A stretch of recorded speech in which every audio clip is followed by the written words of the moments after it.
Aujourd'hui, quelques astuces pour la taille. Il faut évidemment un sécateur comme matériel de base.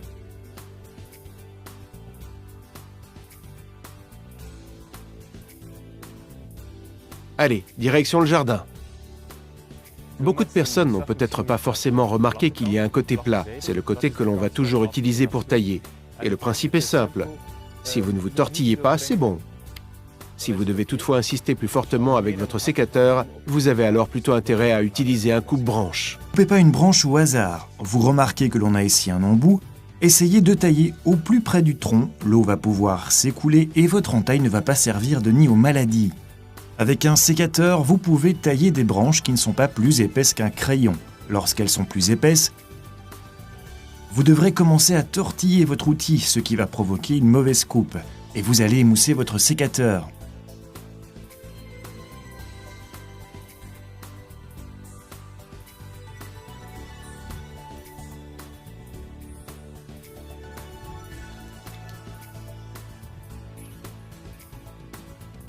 Aiguisez de temps à autre votre outil. Tailler avec un matériel négligé peut se révéler très frustrant.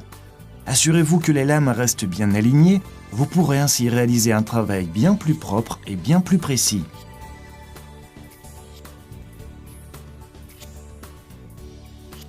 Pour du bois mort, vous utiliserez de préférence un sécateur avec enclume. Vous pouvez tailler des branches mortes jusqu'à 20 mm d'épaisseur.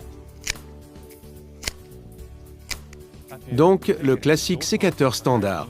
Si votre branche est plus épaisse, vous utilisez un outil avec enclume.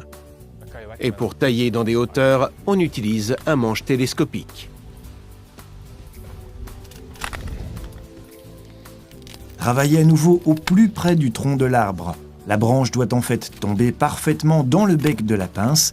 Vous êtes alors certain de pouvoir tailler la branche.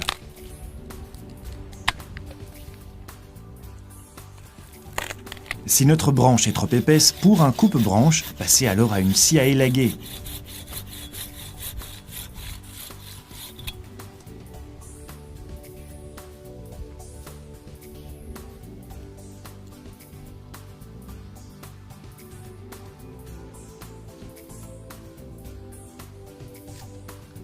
Lorsqu'un arbre a bien poussé, il faut continuer à bien le tailler pour éliminer les branches mortes, malades, endommagées ou croisées. Votre arbre pourra alors investir toute son énergie pour conserver une forme belle et bien solide.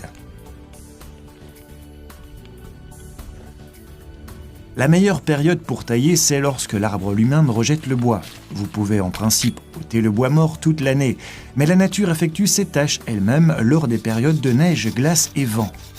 Mais il est probablement plus facile pour vous de reconnaître les branches mortes durant l'été, lorsque les autres branches sont en pleine croissance, les feuilles ouvertes. Essayez alors de tailler les branches mortes juste en haut de la ligne qui sépare la partie morte et vivante du bois.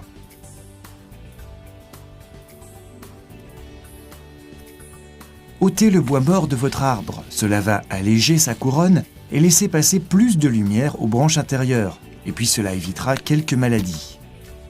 Plus jeune sera votre arbre et plus vite il se remettra des entailles. Taillez donc les pousses avant qu'elles ne se lignifient en brindilles et deviennent des branches. À l'instar de toutes les plantes, une entaille sévère va créer une réaction plus importante qu'une légère coupe. Ne taillez donc jamais juste comme ça une branche épaisse et saine d'un arbre adulte.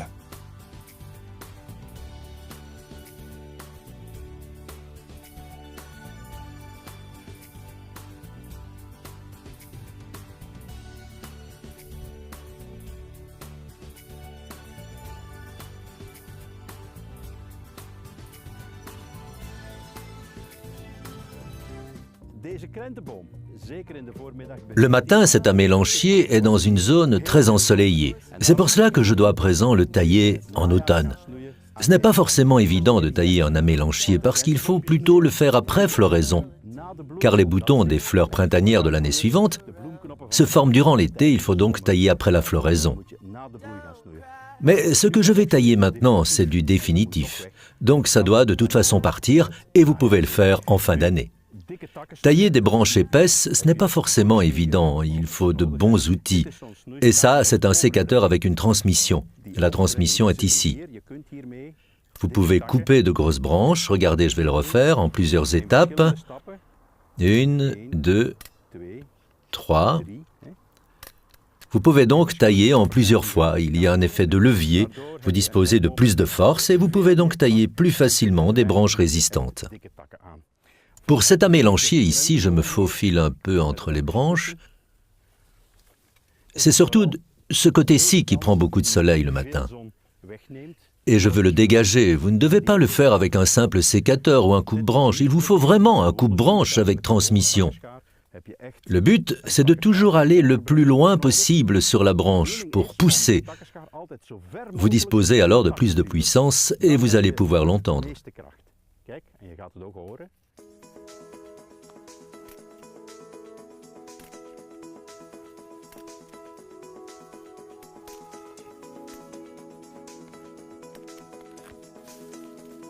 Voilà, regardez comme la coupe est bien nette. Et ça, c'est uniquement possible avec un coupe-branche à transmission. C'est donc retiré.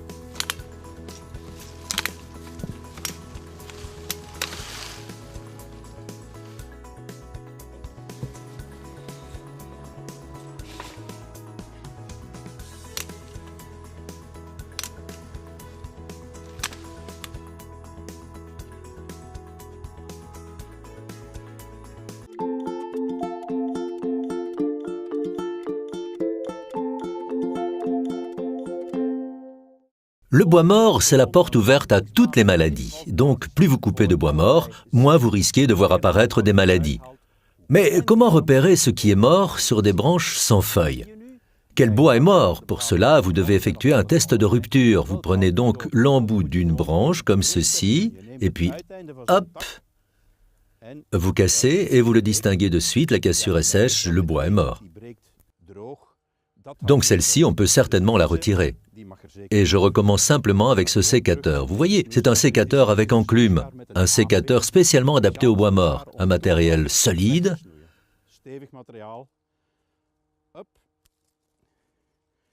Voilà, on vérifie, encore un petit morceau.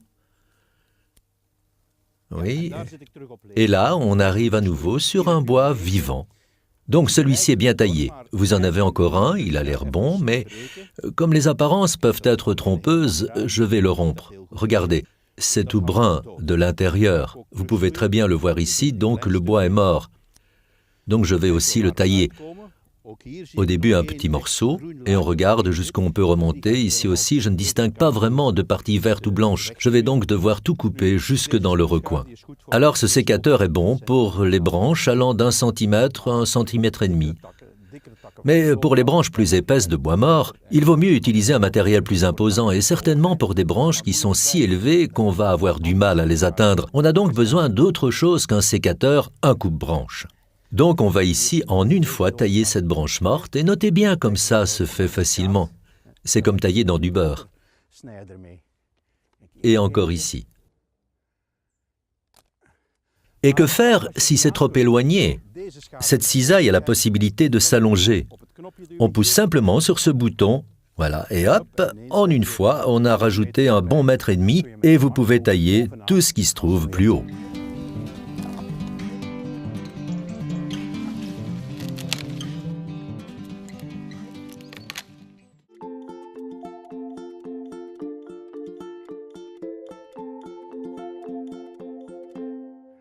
Une longue période de sécheresse durant les vacances, combinée à une longue absence de ma part, parce que je voyageais, et voilà, c'est la mort de l'un de mes rhododendrons. Ce que vous voyez ici, ce n'est plus très entretenu. Alors, j'ai voulu le tailler de suite parce que le rhododendron, ça peut repousser par-dessus le vieux bois. Vous pouvez donc travailler très rigoureusement. Mais si vous distinguez trop de bois, vous devez à nouveau éviter un sécateur classique et préférer un coupe-bois avec transmission. Vous pourrez ainsi tout tailler de façon bien nette. Je vais donc élaguer plus en profondeur, et pour le rhododendron, vous pouvez même y aller avec un couteau jusqu'à même le sol. Vous pouvez être sûr que de nouvelles pousses se renouvelleront rapidement. Vous pouvez donc le refaire très souvent. Si le rhododendron devient trop grand, allez-y avec le coupe-branche. C'est ce qu'on va faire maintenant. Regardez, c'est facile. Ce long coupe-branche, je suis tout de suite dedans.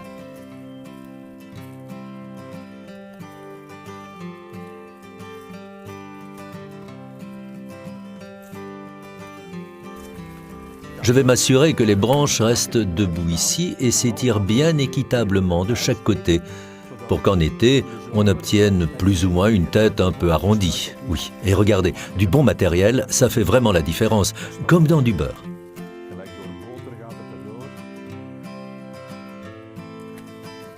Voilà ce que je vais faire aussi avant l'hiver, c'est permettre à cet arbuste élagué de retrouver une nouvelle vie sur le sol, ce qui veut dire avec quelques déchets de branches par-dessus. Je ne retire pas les feuilles mortes, je le mets simplement par-dessus, ça va acidifier le sol, et un sol acide, c'est exactement ce qu'il vous faut pour les rhododendrons. Ils vont bien se développer, puis joliment fleurir, ça on peut le remettre, on y est.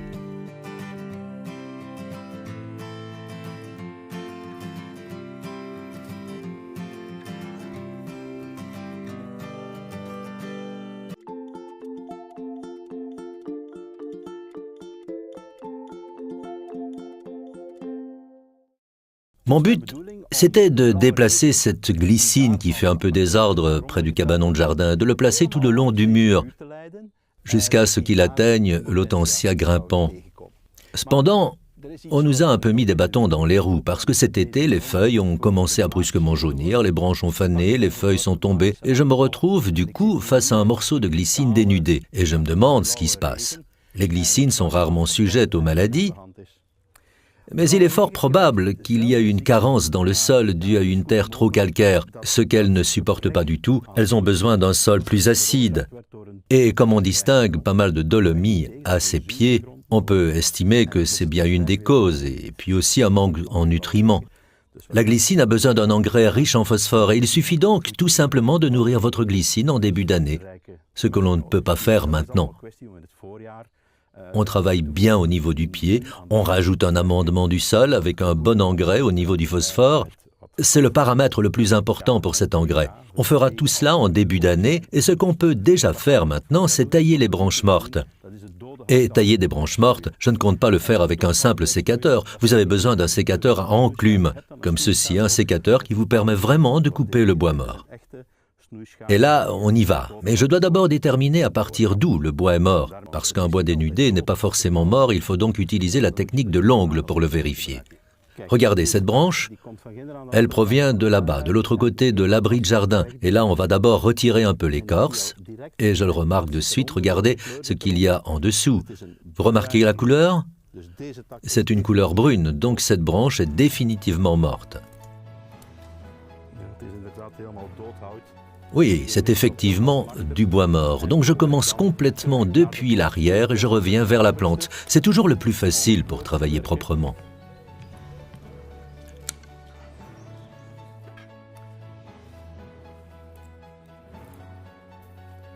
Regardez, ici on voit encore quelques feuilles. On va donc à nouveau effectuer notre test avec l'ongle.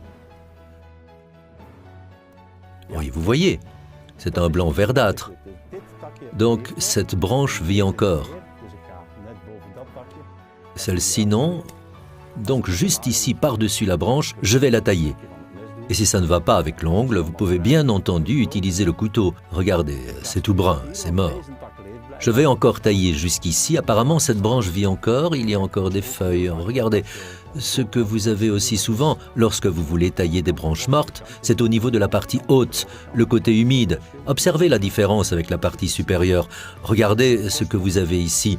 Vous voyez du lichen. Les lichens disposent d'une croissance cellulaire commune, une symbiose entre la moisissure et une algue. Et le lichen n'endommage absolument pas votre plante. Au contraire, je trouve même que le lichen rajoute au bois une valeur ornementale. Les lichens sont aussi une indication de bonne respiration. L'air à proximité des pores, par exemple, où il y a beaucoup de vapeur de soufre, oui, ça on va éviter que ces lichens survivent. Mais pour ici, chez nous, dans le pays de Waasland, ça va encore. Je fais le test ici aussi, ça c'est mort. Mais regardez un peu, cette branche a atteint ici l'arrière de cette latte de bordure. Elle a grandi derrière et puis a continué à pousser par-dessus. Elle s'est épaissie et du coup, la latte de bordure se retrouve un peu poussée. C'est quelque chose qu'il faut un peu redouter des glycines. Alors, contrôlez ça chaque année, qu'elles ne s'infiltrent pas quelque part, comme par exemple sous la bordure de votre toit, parce qu'alors ce serait la fin. Donc, je taille ici, comme ça, et puis je vais aussi simplement couper ici.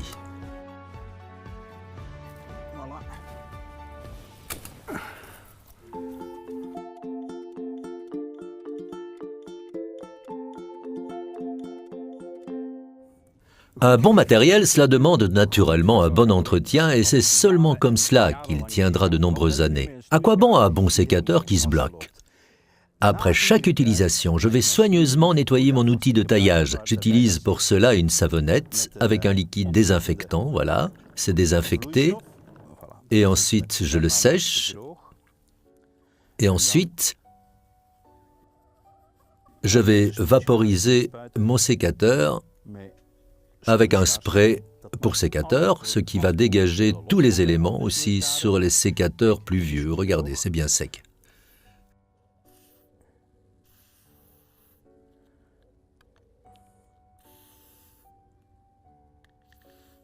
Sur les parties qui bougent ici aussi, sur les jointures, voilà. Voilà, c'est assez. Je le laisse égoutter et je le ferme. Et c'est parti. On n'aura pas de rouille. Et tous les éléments restent bien dégagés. C'est pareil pour le coupe-branche.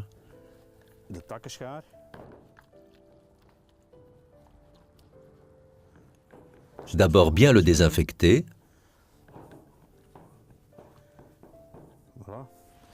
Le sécher.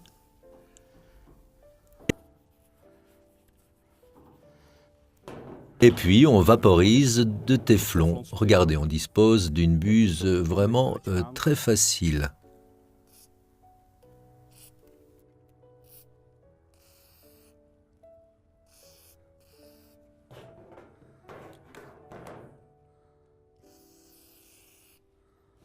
Et tout ceci peut retourner dans l'abri de jardin.